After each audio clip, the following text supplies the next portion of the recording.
Welcome to Take 5, your 5-minute inspirational message from Solid Rock Drogheda.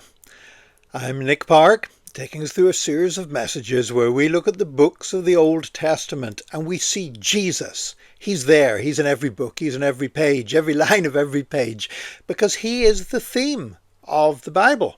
He's the theme of the New Testament, he's the theme of the Old Testament, and he is the lens through which we can read everything else and get it all in focus. If we don't do that, we will misunderstand the Bible, both Old Testament and New Testament, unless we keep Jesus at the center. Now, we've now reached the book of Joel. And the book of Joel was written at a time of great national crisis and hardship and disaster. There was an army was invading the land. There'd been many armies that invaded Israel, but this was an army with a difference, not an army of human beings. It was an army of insects, an army of locusts. And these locusts were descending upon the crops and consuming everything in sight and devastating the fields. And, to be honest, that was worse than a human army coming in, because this was an agricultural society, and with no harvest, there's no prosperity, there's no safety, there's no food on the tables, everything falls apart.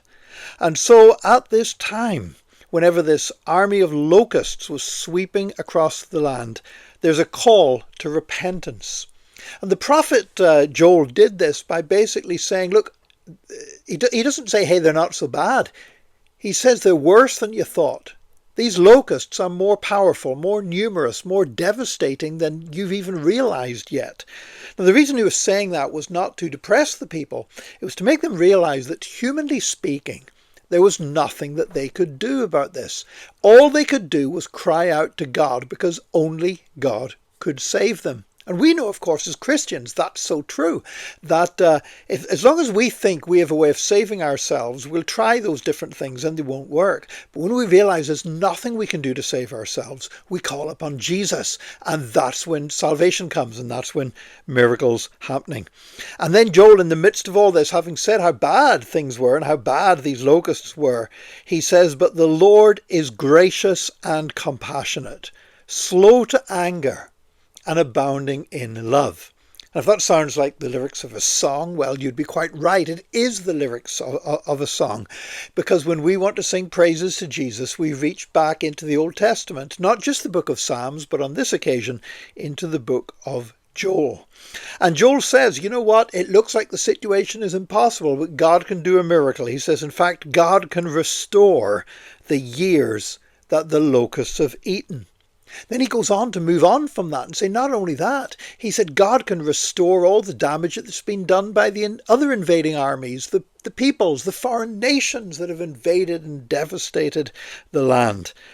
And then he moves even beyond that. And he says, actually, this is not just about this plague of locusts. This is not just about the armies that have invaded us, but there's something here for the last days as well.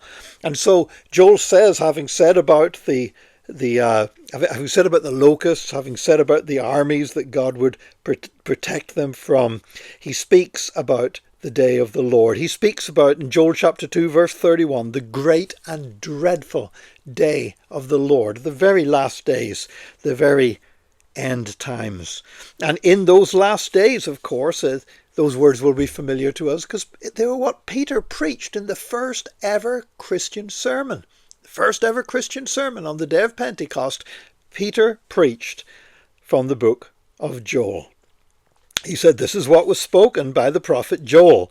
In the last days, God said, I will pour out my spirit on all people.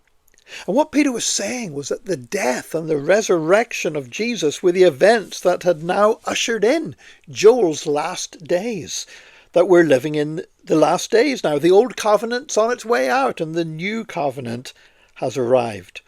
And then we see another example of something we call prophetic foreshortening, where the prophet looks beyond, and Peter, quoting the prophet, looks beyond the first coming of Jesus all the way to the second coming of Jesus, because it moves on to say, I will show wonders in the heavens and on the earth, blood and fire and billows of smoke, and the sun will be turned to darkness and the moon to blood before the coming of the great and the dreadful day of the Lord.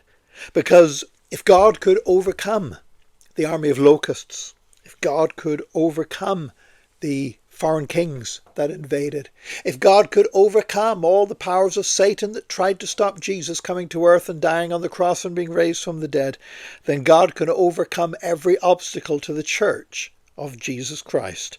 And that's all in this wonderful little book of Joel. God bless you today. Join us again tomorrow for another Take 5, your 5-minute inspirational message from Solid Rock Drogheda.